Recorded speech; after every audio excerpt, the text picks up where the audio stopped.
Good, thank you. Okay, so welcome. Thank you for having me. So today I'm going to talk to you about designing high availability AWS infrastructure. So the topics that we're going to cover today includes a progression from a single web server all the way to a multi-region architecture. So we're going to talk about how do you do load balancing, how do you do auto scaling.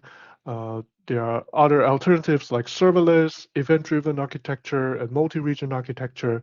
All of this is to ensure you have high availability on your AWS workloads.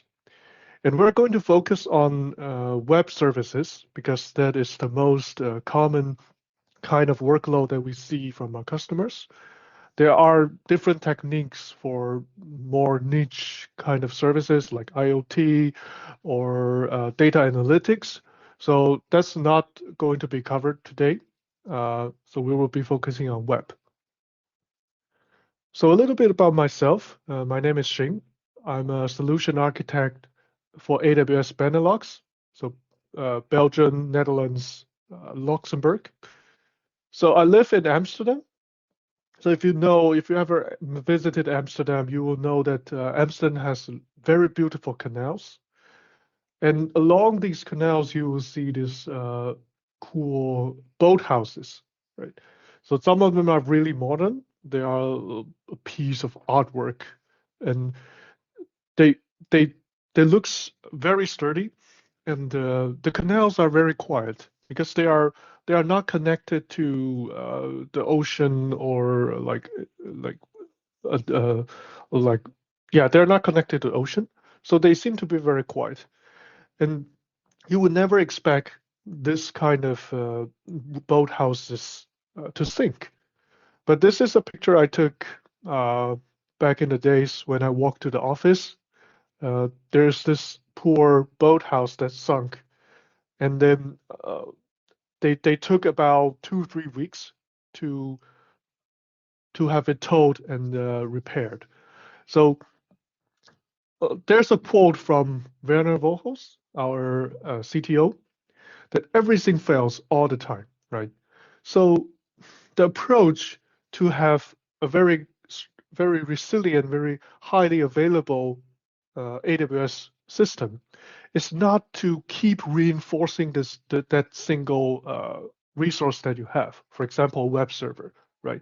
If you keep if you just keep trying to reinforce it, eventually it will fail, and everything you add to it will fail. So this is not the right way of architecting this kind of systems. The right way of doing it is to accept the fact that everything will fail, and then have layers of redundancy and backups and fallbacks to make sure that it will work, right? In this boathouse scenario, right? If the owner has another house somewhere, right, or it has a they have an apartment on the dry land, then they still have a place to live, right? So we I want to use this example to show you like, okay, what the traditional idea of like keep reinforcing our web servers, adding all kinds of checks is not going to solve our problem. Okay, so let's talk about a web service. That everything begins with a simple web server, right? So if you're a developer, you're in your garage, you build a fancy website that allows people to socialize online, right? And what you would do is you want to put it into production, right? You want the whole world to be able to use your service, and your laptop or your desktop computer in the garage is not going to be good enough to serve all these traffic. So you're thinking, yeah, maybe I can move it to AWS, right? Move it to the cloud. So this is what usually people get started, right? They build a web service. They put it into EC2 on AWS, and your users or your customers will access this web service through their browsers. And this is all good until this server crashed, right? And what is inside the server? Usually you would have a operating system, right? It could be Linux, it could be Windows, it doesn't matter. And then you would have some kind of programming language runtime, you will have a web framework, and you will install maybe a database, and you will store files on this web server. Everything is inside this box. And if someday this server crashed or broken, then everything you have is gone. Like all the data are lost, and your customers are not able to access your fancy website, and you lose business. So there's a common misconception when people first get started with cloud. They have this idea that EC2 web servers on AWS will never fail, right? Because it's the cloud, right? This is what AWS promises. Right? If you go to AWS, everything will be perfect, but this is not true, right? EC2s are still um, vulnerable to things like hardware failures and power outages and all kinds of disasters could still bring down your EC2 machines. So you need to use the right architecture to ensure the availability of your services. So just simply putting it on the cloud doesn't mean that your service will be highly available by default. So what can we do with this situation? Right, the first thing we could think of is we don't want to lose our data, right? We have data in the database, we have files stored on the hard drive. It could be, users, uh, they could upload images. We don't want this to be lost when the server is crashed, right? We want to be able to recover it. So what we can do is we can extract the services out of the web server itself, right? We could use RDS as the relational database. We could use EBS as the block storage or the hard drive for our uploaded files. So EC2, when the EC2 receives web request, they could write the data to an RDS outside, external to itself, and it could write the files to an EBS that is outside of the EC2. Right. So if the EC2 ever got crashed or got any kind of problem, you could easily spin up another EC2 using a machine image, and then the new EC2 can attach to the existing database and the block storage, so they can continue to read and write the data. And this could be done in a matter of minutes. So your user could start to use your website again in a very short period of time. And the benefit is also that you don't lose your data because these data are stored outside of your server, so the server crash won't affect them. One of the problems with this is when you start a new EC2, the IP addresses will change, right? Whenever you create a new EC2, their public-facing IP address are randomly assigned. So a way to avoid confusing your user is to add a Route 53, which is a DNS service, and then use an elastic IP. This is a static IP, but then you can reassign it to different EC2s. So at the beginning, you could set a DNS record like foo.com and then points to this elastic IP, and the elastic IP will route your traffic to the first EC2. But if this EC2 is down, you could spin up a second EC2 and then reroute your elastic IP to the new one. Then your customer will still able to go visit your website using the same URL, and they won't feel a difference.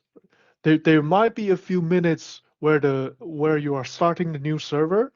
They could see some kind of 404 not found or 500 errors, but in a matter of minutes, it will be back up again.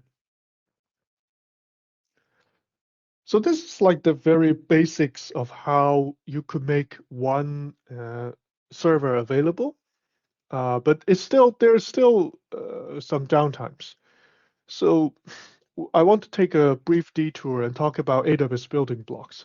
So AWS provide you with many different services.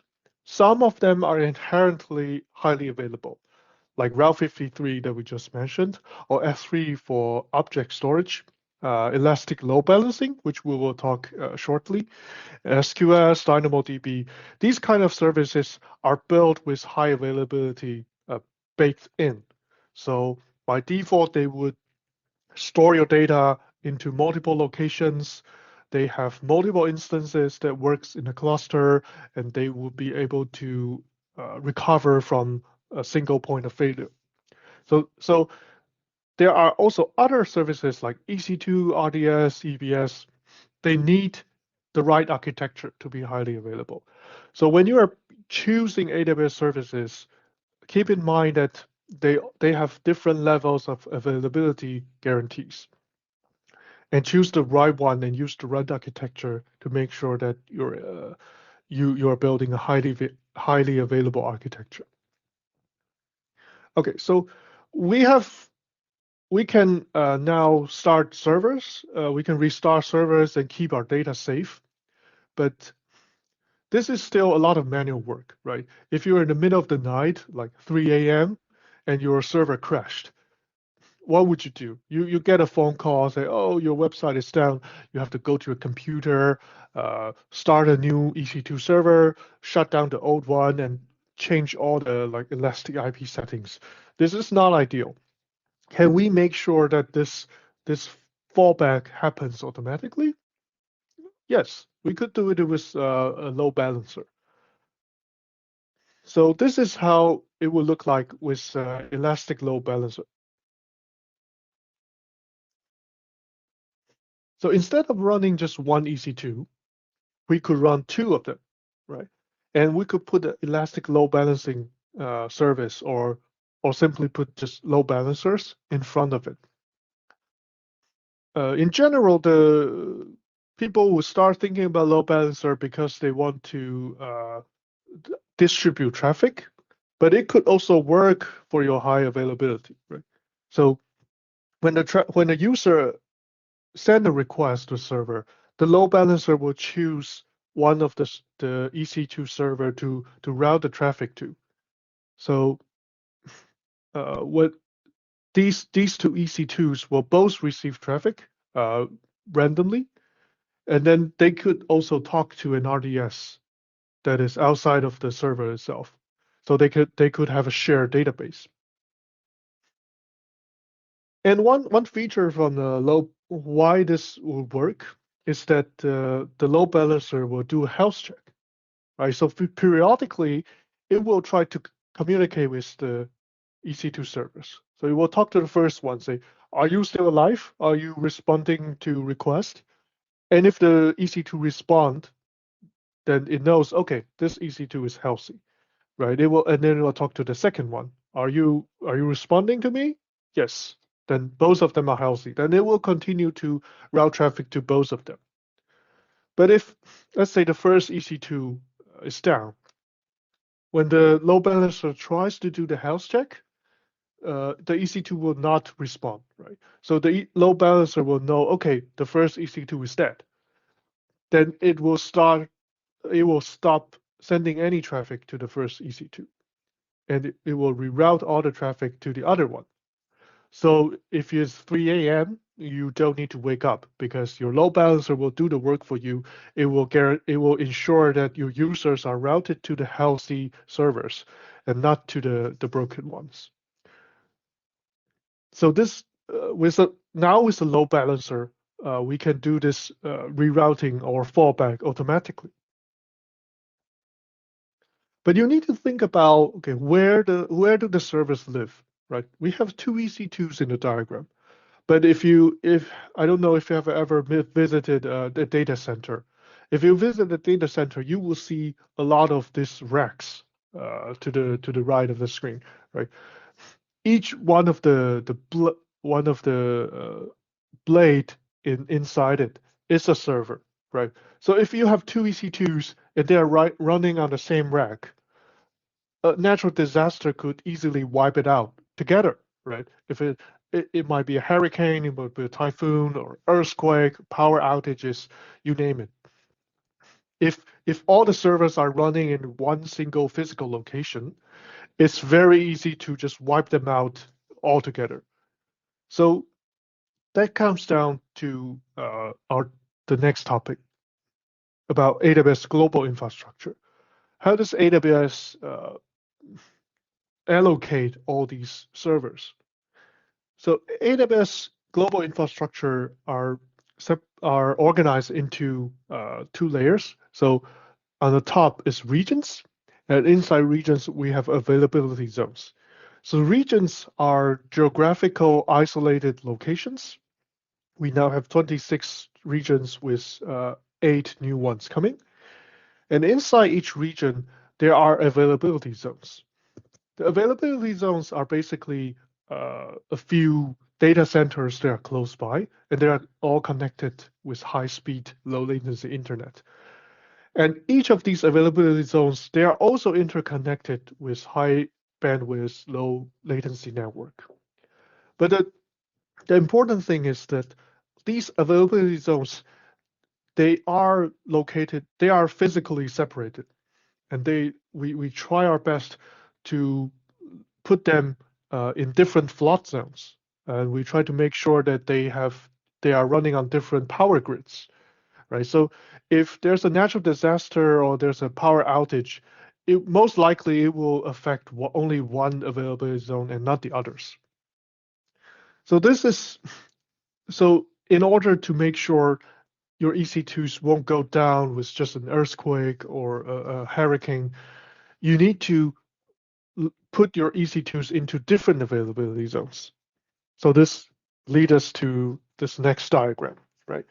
So everything stayed the same, but you will notice that our EC2s are now put in different availability zones, availability zone A and B. So let's say if there's a power outage in the power grid of availability zone A, then the EC2 in zone A will be shut down, but the other EC2 in zone B will still be able to serve your customers. And you will notice there's a small change in the diagram about RDS. So in the previous slides, we show RDS as a single box. But now, if you want your RDS to be multi-availability zone, you would need a primary instance and a re-replica. So the way this works is that all the EC2s will write to the primary instance. And when the primary instance receives write traffic, it will replicate the data to all the other re-replicas in other regions. Then when your EC2 needs to read data, it will read from the read replica that is in the same availability zone. So this way, your RDS now also have redundancy. If the primary instance is down by any chance, one of the read replicas will be promoted to the primary instance. So everything will start working again and you won't lose data. And you could also think about how you would handle files, right? If your EC2 needs to handle files, for example, people will upload images or upload PDF files or whatever files they upload, putting them on EC2 is going to be risky because when your EC2 crash, these files might be gone. So you could use services like EFS, Elastic File System, or S3 for object storage. And these services has high availability built in. So you could let the EC2 upload files to these locations instead. And if you ever have to shut down the EC2 or create a new one, they could also attach to the existing EFS or S3 to read the files. So your files won't be gone.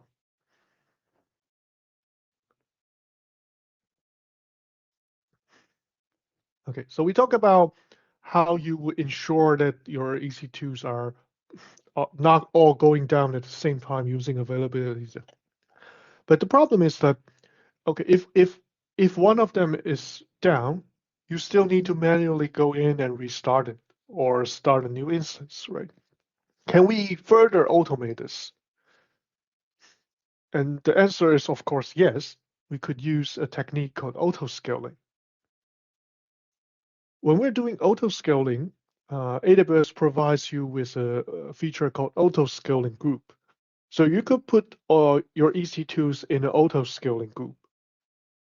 And the auto-scaling group will add or remove EC2 instances based on your signal. And this signal could be, for example, CPU utilization or memory utilization of your existing EC2s. This is usually a good metrics for CPU-bound or memory-bound applications. So let's say, for example, your EC2 servers are CPU-bound. So your request from your users takes a lot of CPUs. You want to make sure that if the traffic suddenly goes up, you will still be able to handle the traffic, right? So you would set up a CloudWatch metrics to monitor these two EC2s and look at their CPU utilization. If the CPU utilization suddenly shoots up, let's say to 80%, then you know, okay, soon these EC2s will not be able to handle the traffic because this traffic is increasing too fast. Then the CloudWatch could inform the auto-scaling group to create new EC2 instances. This is something that is configurable. You can set the minimum and maximum number of EC2s you want, and you can define like which availability zone they should be putting these new ones into. So this auto-scaling group will help you scale your EC2 instance, the number of your EC2 instances up and down based on the matrix itself. So it becomes automatic. So if it's 3 a.m. in the morning for you, and your customers from the other side of the earth is trying to spam the website, your EC2's metrics will be sent to CloudWatch, and CloudWatch will inform your auto-scaling group to create more EC2 instances to be able to handle more traffic. And also the auto-scaling group can receive the health check from the load balancers, right? So if the load balancer notice one of the EC2 is down, it could tell the auto-scaling group to create a new one, right? So with the health checks from the load balancer and the auto-scaling capability from the auto-scaling group, you get a self-healing system because you can say, as a baseline, I always need 2 servers. And if the load balancer notices that one of them is down, you're down to 1, it could tell the auto-scaling group, and auto-scaling group will create new servers to meet your requirement of 2 servers. So now everybody's happy, right? You don't ever need to wake up in the middle of the night to fix your systems because they monitor it themselves and they route the traffic themselves and they heal themselves, right? That this is going to, what does this translate to your customer? That means your customer has a highly available web systems. They will very rarely see downtimes. Okay, so that is how you would go from one single server to multiple servers that can manage themselves and scale by themselves. But where can we go from here? The road from this point on is not going to be a linear path. You have to choose architectures that fits your architectural decision, that fits your business problems.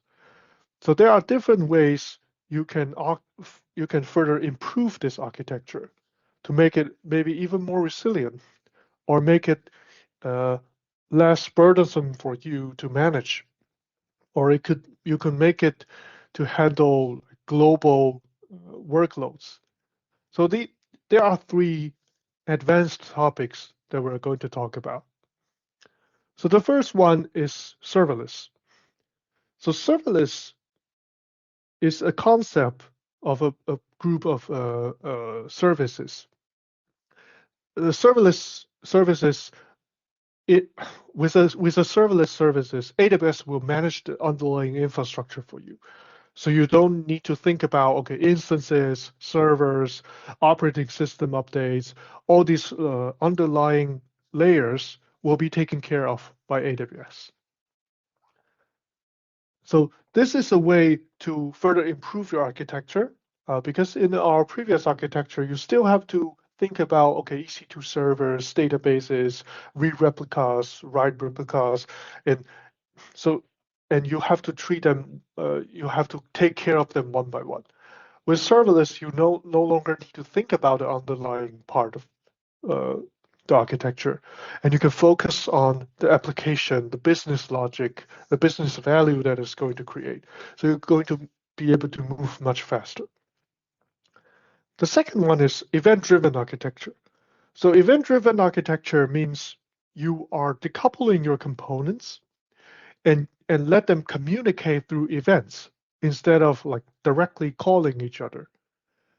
And this will help you decouple your components and allow you to have resiliency.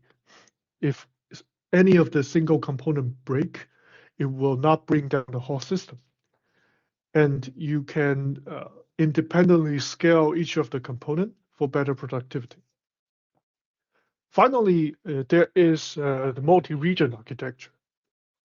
So the multi-region architecture, as we talk about, AWS infrastructure are organized into regions and availability zones. And we talk about how do you use multiple availability zones to achieve high availability. But the problem is there are certain like mission critical workloads that needs a multi-region architecture. So you need to be able to withstand a whole region being down. Like whole region means all the availability zones inside this region is down. This happens very, very rarely, but it's not impossible, right? Because sometimes there are problems with the networking backbone, and so this will uh, take down the whole region. Uh, so multi-region architecture will help you ensure that your service is available even if there's a whole region downtime. Okay, so let's talk about serverless first. So this is example architecture for what we had before. So in the past, we have EC2 servers. They serve as a web application server. So they serve the front end, but they also do dynamic business logic in the back end, and they communicate to the databases. And the problem is that you still need to take care of the EC2 servers. You need to count how many you need. Inside those servers, there are operating systems and web frameworks and all kinds of code that you have to maintain yourself. And if the operating system got an upgrade, you have to upgrade the operating system yourself. If the framework got upgraded, you have to upgrade them yourself. So there's a lot of management that you have to do. So there are a few AWS services that are categorized as serverless. So serverless is not like a concrete technology, but more like a concept. So when we say some services is serverless, that means you don't need to think about the underlying service that runs them. For example, in this case, we are replacing our EC2 servers with serverless technologies. For example, our front end could be served by S3. So S3 is a distributed object storage. The objects are basically files, right? So if you are running a single server, you put files on it. If that crashed, you lose all the files. But with S3, it will automatically copy your data into to many different availability zones and make sure that there are at least 2 or more copies in different places. So if any of the availability zone goes down, you still have your copy of your data in other places. So S3 will ensure that your data is always available, right? And S3 supports a whopping 11.9 resiliency of your data. So if you are serving your front end, your static web pages through S3, you don't need to worry about the servers that serve them. You don't need to make sure you have multiple servers that are in different locations and then make sure they're copied and synchronized. You just put a file in S3 and then serve it to your customer. You could put a CloudFront CDN in front of it. So CDN stands for Content Delivery Network. The way it works is that it will cache your data in multiple point of presence scattered across the world. So your customer can get a cached version from a place close by. So it will be much faster for them to comparing to directly retrieving from S3. And then if we have some kind of backend logic that we need to compute, we could build REST APIs using API Gateway and Lambdas. So Lambda is a compute service that allows you to write a piece of code and start running it without even provisioning servers, installing operating systems, setting up the network and all that. So you just write your business logic in code and then upload it to Lambda. And Lambda can compute that for you. An API gateway will expose a REST API for your Lambda functions. Right? So you get a REST API almost instantaneously. And you don't have to worry about the underlying service that runs Lambda. Because yes, Lambda are still run on physical servers, but you don't know where they are and you don't really care because Lambdas, well, the Lambda runtime will make sure your code runs on one of the machine. If any of the machines down, it will relocate them to other machines. So, and then if you have a lot of traffic coming in, Lambda can have up to 1,000, in some regions even 3,000 concurrencies. So Lambda will spin up new instances and do the calculations for your customers. And finally, you have database offerings that are also serverless, like DynamoDB or Aurora Serverless. Like these kind of databases, you don't need the initial setup stage. You don't need to think about, okay, I need maybe 3 instances and I need to enroll them into a cluster. I need to make sure they work together and they will have replications. These things are taken care of by AWS. So you just start reading and write, you create a table and then you start reading and writing data to the database. And it will handle the scaling, the resiliency, high availability, all done by AWS. So serverless is a way for you to reduce the management burden or the operating burden of your team or the development team. And there is another way of architecting your systems. It's called event-driven architecture. So let's look at a hypothetical example. So if you have a photo upload service, right, and you want to generate thumbnails. So thumbnails are basically a smaller downscale version of these photos because you need to, let's say, display a gallery, right? And each of the photos on the gallery are very small. You don't need to load the original high quality photos. So when the photo is uploaded, you want to generate the thumbnails and store it somewhere. So when you are showing the gallery, you can show the downscaled version, which is much quicker to load. But the problem is that there's unpredictable spikes in their traffic. So if we look at our existing architecture, and let's assume that our EC2 servers can process 10 images per second, and then they will upload this downscale thumbnail into S3 bucket. So if your customers are uploading roughly 10 images per second, things are okay, right? Because the load balancer will try to evenly distribute this traffic to the 2 EC2s. So each of the EC2 will roughly get 5 images per second, which is below their capacity. So the EC2 can easily handle this kind of traffic.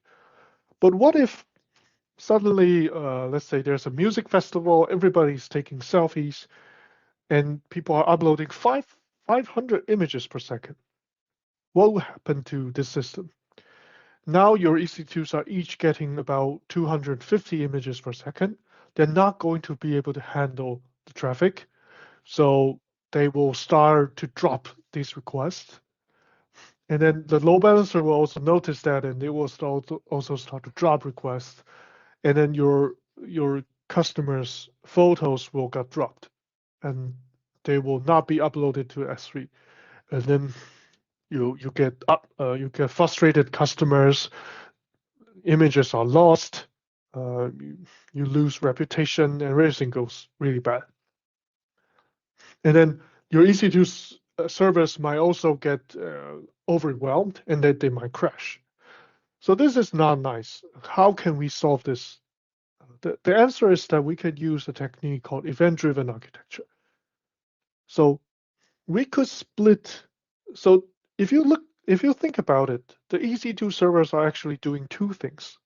First is receiving the photos from the customer, and then the second is that it's generating the thumbnail. So it's like downscaling the photos. So how maybe we can just split these two responsibilities into different machines, right? So on the left-hand side, you have the EC2 API server that only receives the images and then put it into a temporary S3 bucket storage. And on the right-hand side, you have the thumbnail processor. Their only responsibility is to take the original photo and downscale them. And the event in the event-driven architecture is basically we let these two groups of servers communicate through events. So if we just let the servers call each other, then we still have the same problem, because if they call each other, they will still you still need one API server for one processor. But if we let them communicate through events, we will shortly see that we can then let them scale independently. So let's look at how an image go through this workflow. So let's say user uploads an image. It goes to one of the API servers because the load balancer. The API server will put the file into S3 temporary storage, and then it will generate an event. This event will go to a queue. On AWS, that's the SQS service. And then on the right-hand side, any of the thumbnail processors, when they are free, they can ask SQS for a job to do, right? So they will pull this event. And inside the event, you will say, okay, where the image is in the temporary storage, and what should you do with it? You should downscale it to a thumbnail, right? So the thumbnail processor will take the image, downscale it, and put it into the final S3 bucket. So let's look at a situation when the event processors are down. So we upload a photo, it got put into the temporary storage. Event is generated and put onto the SQS queue. And then suddenly there's a power outage or whatever dangerous things happened, and all the event processors are down, right? In our previous architecture, if we have just one kind of server, if they are all down, the system is down. Nobody's able to do anything. But in this situation, the users are still able to upload photos because our API servers are still alive, right? So they can upload, and the API server will still put it into a temporary storage, create another event, and the event will be put onto the SQS queue. And it's a queue because these events are going to queue up and then waiting to be processed. Even if the processor are down, the SQS will keep these events alive for a period of time. So maybe after 10 minutes, 20 minutes, the powers are back, your EC2 server, your EC2 processors are back, they can start taking events again. So you can see the events are not gone, they are kept in SQS. And then when the processor are back, they can start processing again. So it will pick up the photos, turn them into thumbnails, put them into the final system. So what does this architecture gives you? By using event-driven architecture, you can handle a single component being down, and it's not just about a processor. Like if the API server is down, yes, you could not accept uploads for a short period of time, but your thumbnail processors can keep processing the events, right? So the photo that was already uploaded will not be dropped. They can still be processed while the API servers are recovering. And then you can scale these two groups of EC2s independently, right? You see in the diagram, we have two different auto-scaling groups. So if there's a lot of photos coming in, you could scale up the thumbnail processors and make sure that the rate that they consume the photos are matching with the rate the API server is sending it to. So then you can have more flexibility in scaling them. Sorry.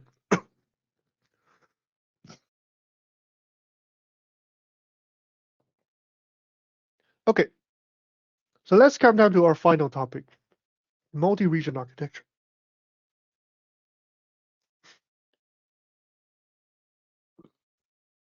So for general workloads, my suggestion is still stick with single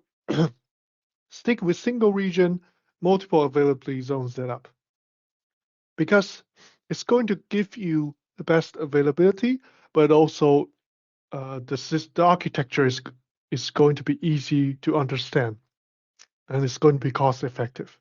But there are certain scenarios that you need a multi-region architecture, right? So you need to consider about multi-region if you need extremely high availability requirement. For example, you cannot even tolerate a whole region being down, or you really need low latency access for your audiences that is distributed around the globe. But keep in mind that multi-region is a very complex architecture and it's very hard to operate. So you need to consider the balance between cost and availability. So this is a simple picture of a multi-region active architecture. You can see that we copy and paste the architecture that we see before into two different regions, region X and region Y. And the way that it's going to work is through the Route 53 DNS. So in Route 53 DNS, there's a feature called latency-based routing. So the way it works is that if you have a customer, let's say, come in, and the customer is actually closer geographically to region X. So the latency from their computer to region X is much smaller. So Route 53 will know that, and then it will route the traffic to region X. And then the load balancer will route it to one of the EC2s. So the web request could be handled. The EC2 will read data from their local Aurora global database. And if they write, they have to write to the right instance. So let's say another customer comes in, and this customer is closer to region Y. Route 53 will route them to region Y, and then load balancer will find an EC2 for them. But in this case, because we're using Aurora global database, you need to write to the right instance. And then when the data is right to the right instance, it will get replicated to all the other regional read-only instances. And when your local EC2 need to read data, they can read from the read-only instances that is in the same availability zone in the same region, right? So this architecture will help in two ways. First, if one of the region is completely down, Route 53 will then reroute all the traffic to the region that is still alive. And secondly, your customers will be routed to the region that is closer to them. So the latency or the wait time will be shorter. And then data will be replicated to all the regions so they can be loaded really fast. Okay. So to summarize, what have we talked about? We talk about how do you do a basic DNS routing, and then how do you restart your EC2 servers without losing data. And then we talk about load balancing. So using load balancing, you no longer have to manually check the health of your EC2, and then they will be rerouted to the healthy EC2 instances. And then we talk about multi-AZ deployment. This is to ensure that your EC2 won't all go down at the same time. And then we talk about auto scaling. With auto scaling, you can handle variable traffic, but also have your system to be self-healing.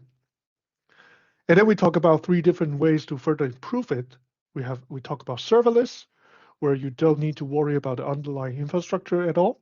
We talk about event-driven architecture that will help you build resilient architectures that can be scaled independently from each other, and then you can tolerate a single components being down. And finally, we talk about multi-region architecture. So this gives you extremely high availability and also low latency access for customers that are geographically distributed. So with all these options, which one should you use? Well, there's one phrase that architects love the most. It depends, right? It depends on your use case. It depends on your business requirements. It depends on your cost. Depends on your budget. Depends on the expertise of your engineering team. Everything depends. And what you need to think about is the trade-off between the cost and the complexity and your availability goals. So it's not very healthy to say, I need the best availability, but not thinking about the cost and the complexity that it will bring. Because with complexity, you introduce the risk of more human errors. Very much. Yeah. And so there's always this balance between cost, complexity, and availability. So all these patterns that I just talked about gives you certain levels of availability, but as the cost, you have to spend more money and you have to introduce more complexity. So think about your use case and choose the best one that fits your use case and your budget. So that concludes my talk today. Thank you very much. And we still have some time for questions. So feel free to unmute yourself and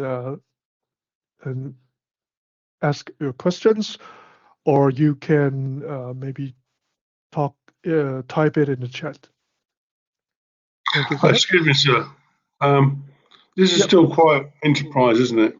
I mean, not a lot of small businesses will ever see this or understand it even. So this is still enterprise, maybe 100, 200 people, Mhm. big companies. Well, not necessarily true. So, actually, if you think about a serverless offering, like a lot of our small customers are actually reaping the benefit of serverless technology, because if you use, let's say, Lambdas, API gateways, and DynamoDBs, and all those technologies, you don't need to think about all the underlying infrastructure.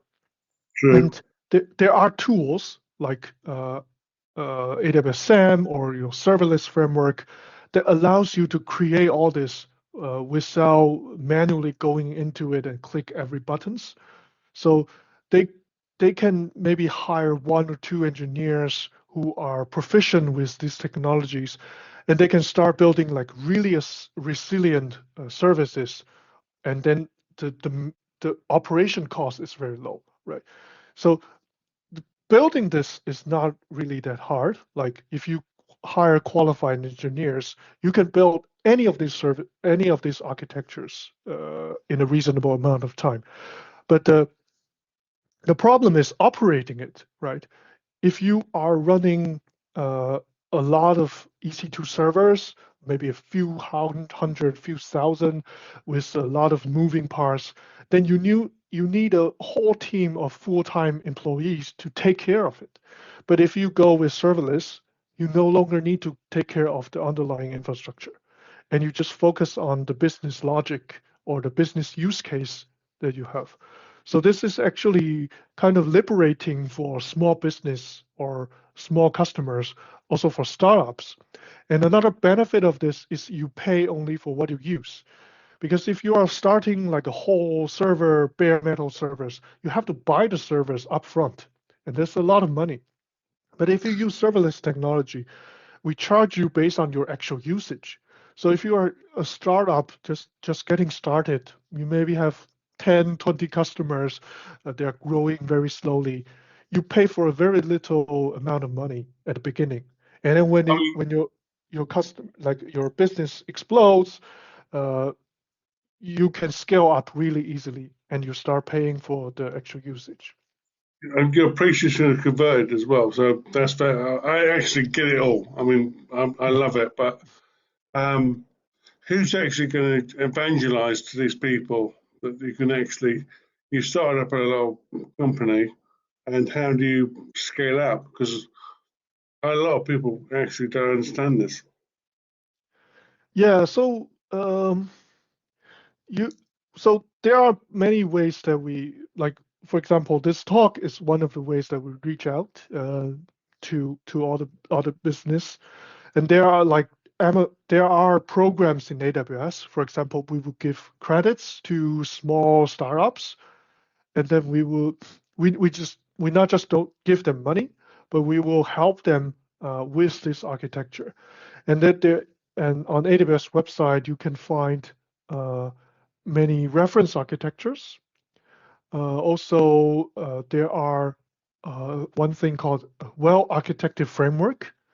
This is like a set of best practices and architectural guidance that will help you design the architecture that I just talked about.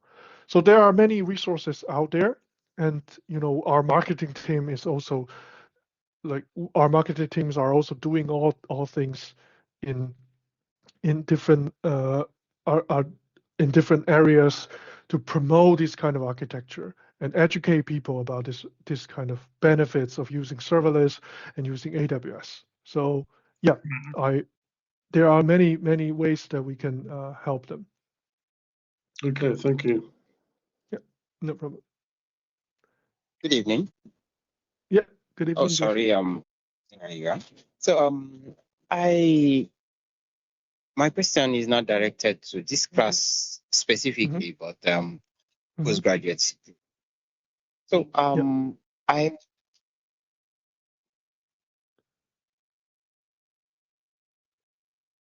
Sorry, I think I lose you. Can you hear me now? Yes, I can hear you now.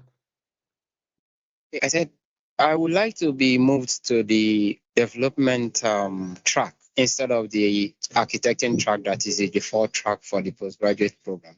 I've sent a mail, but there has no response to that yet.